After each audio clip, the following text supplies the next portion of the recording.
equations, and slope. Now remember, as we said before, all functions are basically graphs. The most simple form that a function can take is a linear equation. That is, a function with a graph that's a straight line. Now, a linear relation has a constant rate of decrease or a constant rate of increase, like Simon, whose bullwhips increased at a constant rate of 2 per day. Now, later you'll see how this is different from a quadratic equation, where the rate of increase or decrease changes. So the graph of the function is not straight. We'll save those for later. But meanwhile, let's look at 2 examples of linear equations. Sue is charged $3 to be connected to the psychic specialist's 1-900 line. She's also charged $1 for each minute she is on the line. Sue's total charge, y, as a function of the number of minutes on the line, x, is given by y equals x plus 3. Oh, Mr. Specialist, you mean that I'll be marrying an amazing mathematician? Yes, very distinguished looking, with gray hair and little gray-rimmed glasses. Now take paranoid Dave, who has $500,000 under his mattress. He spends it at a rate of $25,000 per year. Dave's fortune, y, as a function of the number of years he's been spending it, x, is given by y equals negative 25,000 times x plus 500,000.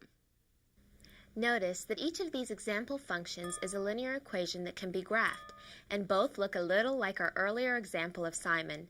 But before we even think about these function examples in depth, we need to recognize another standard form, the slope-intercept form of a linear equation, y equals mx plus b. Hello? What tattoo do you want today? The slope-intercept form of a linear equation. What is that, y equals mx plus b? Oh, that's right, Buster.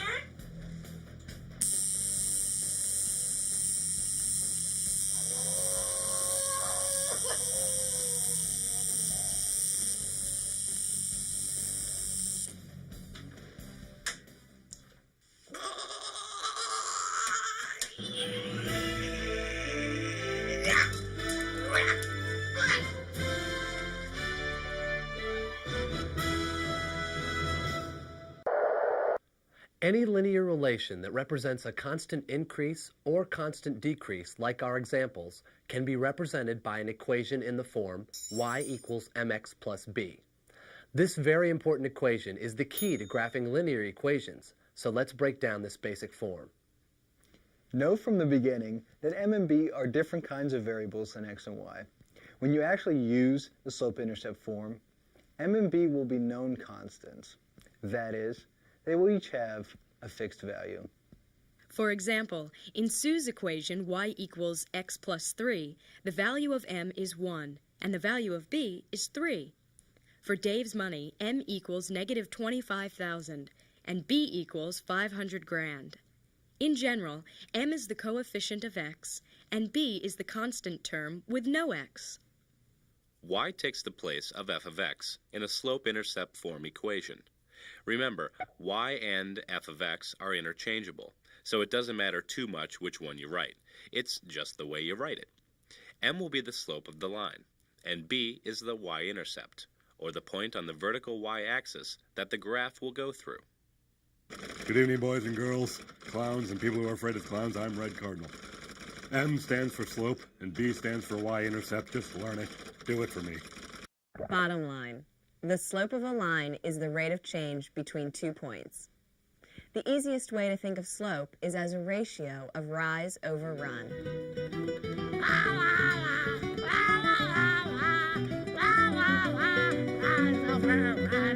Rise over run, rise over run, peace.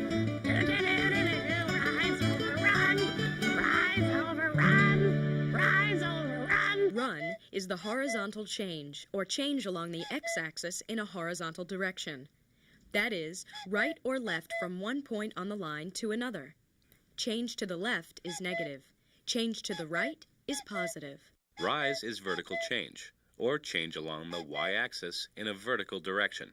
That is, up or down, from one point on the line to another. Vertically up is positive. Down is negative. So slope is the ratio of y change to x change, the rise divided by the run. There's an easy formula for finding the slope of a line that looks like you see here. X sub 1, y sub 1, and x sub 2, y sub 2 are 2 points that you know on the line. Y sub 2 minus y sub 1 is the change in y, or rise, and x sub 2 minus x sub 1 is the change in x, or the run. Given any 2 points on a line, you can come up with the slope of that line. For example, let's say that we know the points -1, and 2, 5 are on a particular line, and we want to find the slope of that line. Note that these are 2 of the ordered pairs we came up with before when we talked about domain and range. In this example, the change in the y values, or rise, is 5 minus -1, which is 6. The change in the x values, or run, is 2 minus -1, which is 3.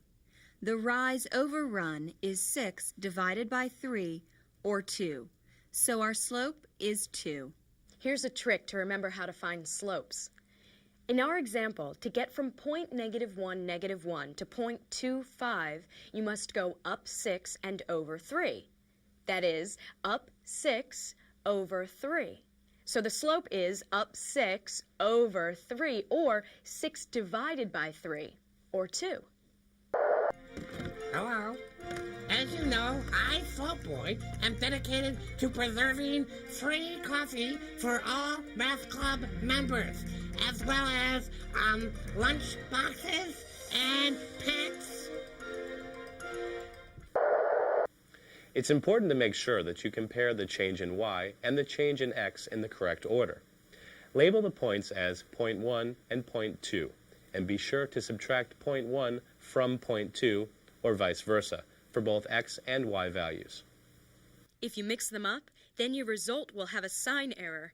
The magic of our formula, y equals mx plus b, is that given 2 points on a line, you can determine the equation that describes the whole line.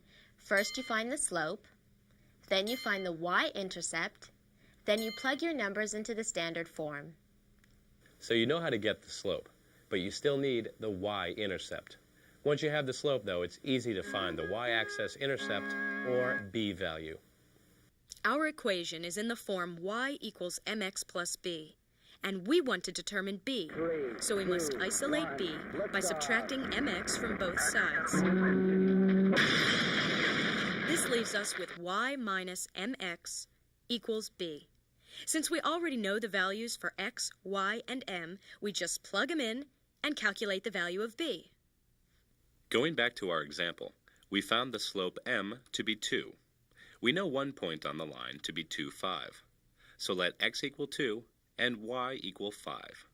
Plugging these numbers in, we get 5 minus 2 times 2 equals 5 minus 4 equals 1. So our b value equals 1. We can now put our equation together, knowing the slope m and y-intercept b, and we finally get y equals 2x plus 1. Very clever, Hawaii. You have found an equation for a line in slope-intercept form, using only 2 points on the line. But as you know, there's more than one way to do the problem in algebra. You have mastered the slope-intercept form, but what about the point-slope form of a linear equation? Yes.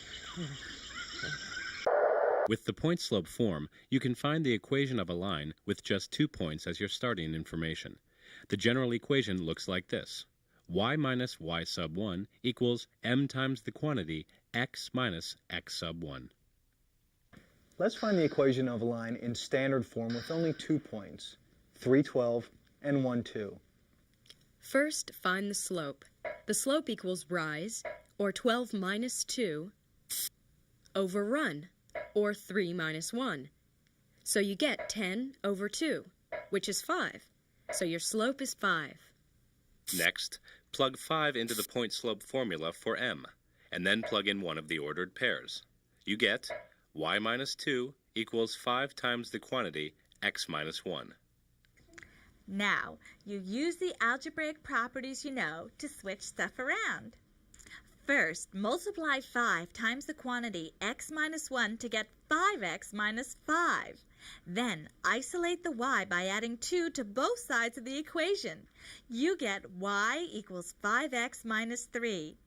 Guess what? That's the standard equation for the line. Ain't the point-slope formula easy? Yes, point slope is my favorite. Yes. Okay. Using all of our newfound algebra knowledge about slope and y-intercept, let's look at our earlier examples in detail. We said that Sue pays $3 to be connected to the psychic specialist's 1-900 line. She is then charged $1 for each minute she is on the line. This is a linear relationship between the amount of time Sue spends on the psychic specialist's 1-900 line in minutes and how much it costs her.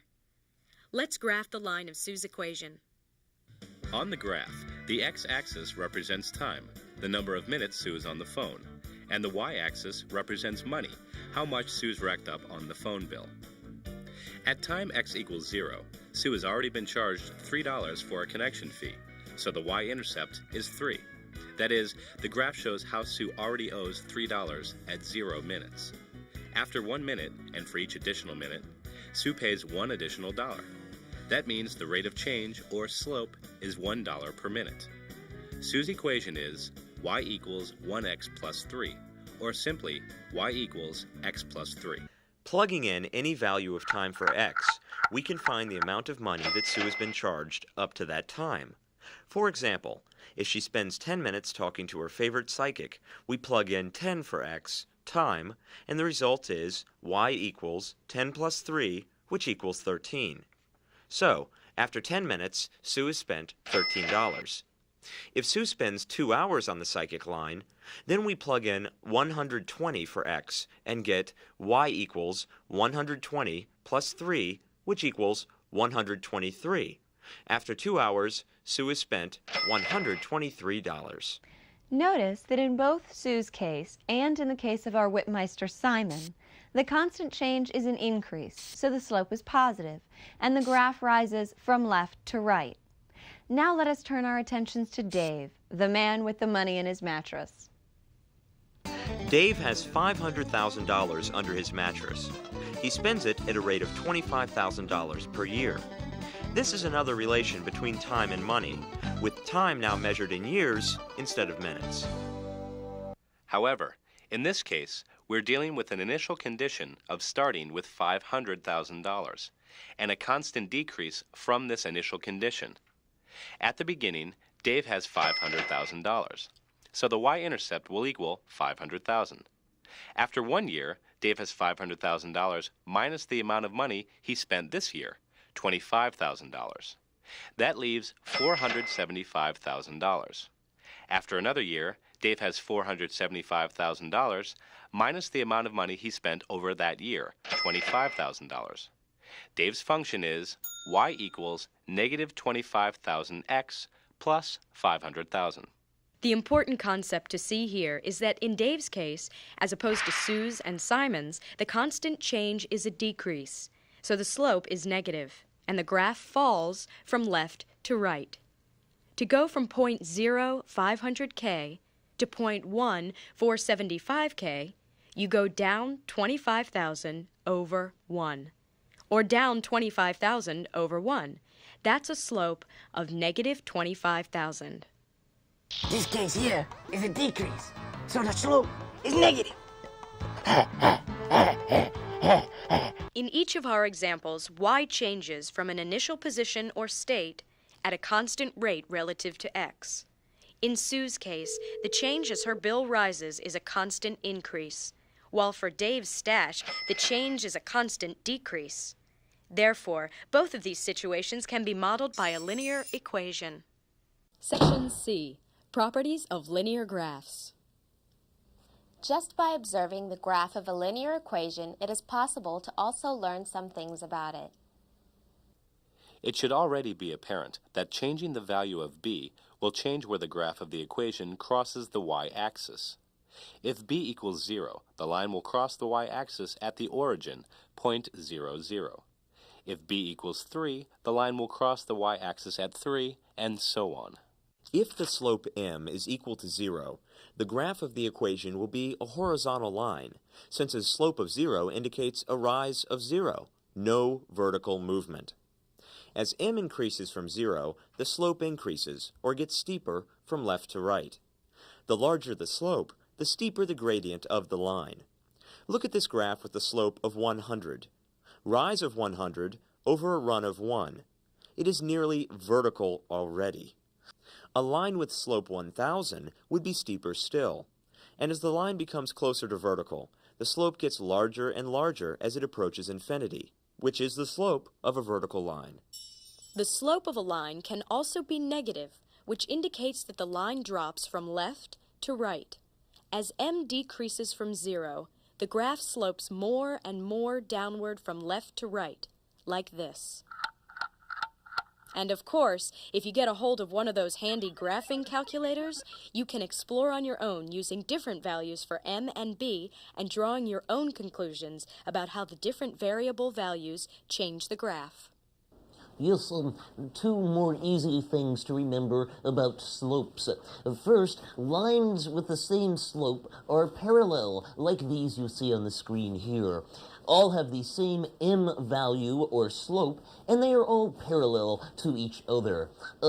Second, perpendicular lines have slopes that are each other's negative reciprocal. Yes, that is, if one line has a slope of 3, say, and the other has a slope of negative 1/3, then you know the lines are perpendicular to each other, no matter what their y-intercepts are.